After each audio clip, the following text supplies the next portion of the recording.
You're listening to the Kim D Snyder Show, episode number 039. In this episode, you will discover how leaders and experts search for a job. Welcome to the Kim D Snyder Podcast. Welcome. I'm your host, Kim. This show is for business leaders to stay ahead, successful, and happy. For the show notes, please go to kimdsnyder.com/039. If you're interested in having me work with leaders in your organization, please go to kimdsnyder.com/inquire. Let's get this party started. And this party is probably one I don't want to have right now because it is how to look for a job. And there are a lot of people out there looking. We are in the middle of a recession. And again, these topics will work anytime, but it is much needed right now. And I've had several conversations with people, so I wanted to do this as a podcast so that I could get it out there and get it as many hands as possible. So please share this with your network so we can help people get employed. Most of these techniques are going to be online techniques, and the first one is how to use social media to get a job, specifically LinkedIn and maybe a little bit of Facebook. So I don't need to tell you to make sure that it's professional and all that, but what I will tell you is make sure that it's current. I consider LinkedIn as a kind of a summary of your resume, and so you might need to sync up your resume to your profile and vice versa. You just want to make sure the timelines match and some of the job roles match and nothing's out of whack. Also, don't forget to change your summary status that you are looking and open to opportunities. Make sure you close out your past jobs, so with the date ended. And I don't know if you know, but you can actually use LinkedIn for looking for jobs. And so there's a portion in there that says look for jobs. And the cool thing is what it will do is it will actually give you recommendations based on the job titles you have in your profile and the skills you have listed and compared to everybody else. I don't know the exact algorithm that they use, but they'll tell you like, hey, you have an 80% chance of this or are qualified for, and there might be 30 other people or 3 other people or 8 other people looking. So that's a really helpful tip on LinkedIn most people didn't know about. Now, you can also share your information and look on other platforms besides LinkedIn, like Facebook. You can put out there that you're looking. And again, you don't know where this is going to come from. So if you've got some, social networks out there, groups, even in LinkedIn, if you've got some other groups, let people that you're looking for opportunities, right? It's all about getting that career readiness, that job search readiness. Okay. Second one is I'm going to list out 2 types of sites here. And I'm going to say that it's going to depend upon the type of role that you had and what you want next. So the first type of sites are going to be freelancer sites. Yeah, right now I've heard of a lot of people trying to figure out if they actually want to go back to corporate or start doing freelancer gig work. And so I thought I would list it first, or it's a great place to get work while you're looking for a job as a go-between. So freelancer sites such as Upwork, Guru, TopTool, Fiverr, Freelancer. Those are a handful. I'll put the links in the show notes. The second type of sites are the traditional job search sites. So Dice, Glassdoor, Indeed, and some more executive firms such as Ladders. So again, depending on what you want, you can go look at those firms. Those places are also really good to look at for if you want to see what salaries are in different industries or different companies, the terms that they're looking for, some of the qualifications. They will list those out, so it's actually really good to see. Okay. Here is another way that you can start looking, tip that you can use for looking for jobs. So it is taking stock of the skills that you have to see how they can be leveraged in a different way or different job title.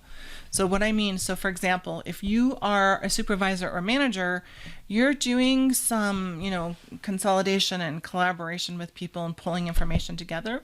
Maybe you can look for project management, like a light project management role or an online business manager role. If you are an account manager, you're really good at negotiations, maybe that could be the new role that you look for. If you're a project manager, maybe you look for a virtual event producer role. Again, project management just for events, and it's online. Maybe you're an instructional designer.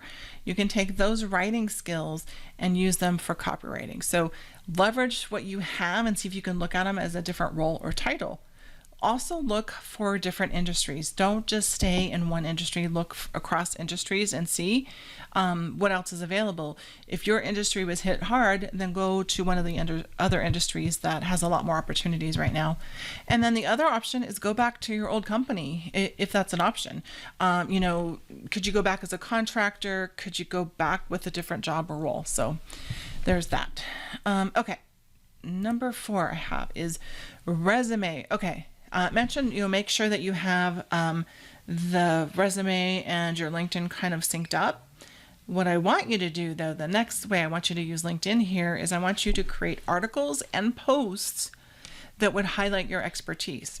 So during the resume, they're going to look at some of those bullets that you have about the big wins or results or big clients or big goals that you've got, and they're going to ask you to expand. Well, I want you to expand now. I want you to take something from your resume and highlight it, how you learned. And so think of it as you're going to highlight your approach and why you did it and how you got there from a learning perspective, as opposed to I'm selling myself, which it will happen indirectly, but it'll probably be easier, at least it would be for me, to think about how would I help somebody learn from what I did on a particular thing. And using one of those bullet points will serve twofold, because when you get in the interview, they're probably going to ask you to dive down a little bit deeper anyways, and you've already done that work. You've got the story going. And so if you do that for maybe 3 to 5 of them, I think it'll be really helpful that you can post those on LinkedIn as articles and or post. Which leads me to the next one, which is on LinkedIn, make sure you reach out to, colleagues and former peers and people that you worked with. And just see what they're doing.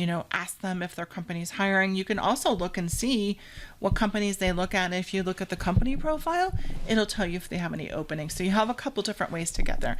Now, don't be discouraged if they don't have any openings listed publicly, because oftentimes they won't always post openings, and then they don't always post them on LinkedIn. Maybe they post them somewhere else. So it just depends.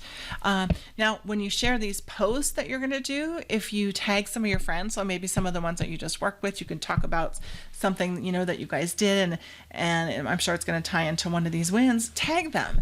If you tag them in the post, what will happen is it'll make that post visible to their network. And so, again, this is just a way to get your expertise out there so people can start to see, like, hey, I really like this approach. I like the way this person thinks. I like the way they went about that problem, and maybe they'll reach out to you for that job opportunity. Okay. All of that stuff has been pretty much online.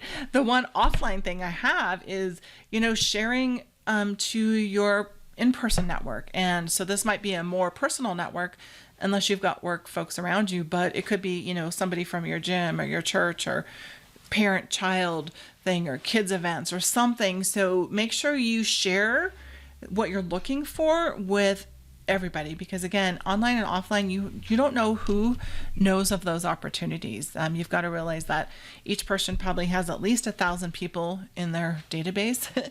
And so, if you just reach out to people on a daily basis and let them know that you're looking for opportunities, you're creating that exponential reach.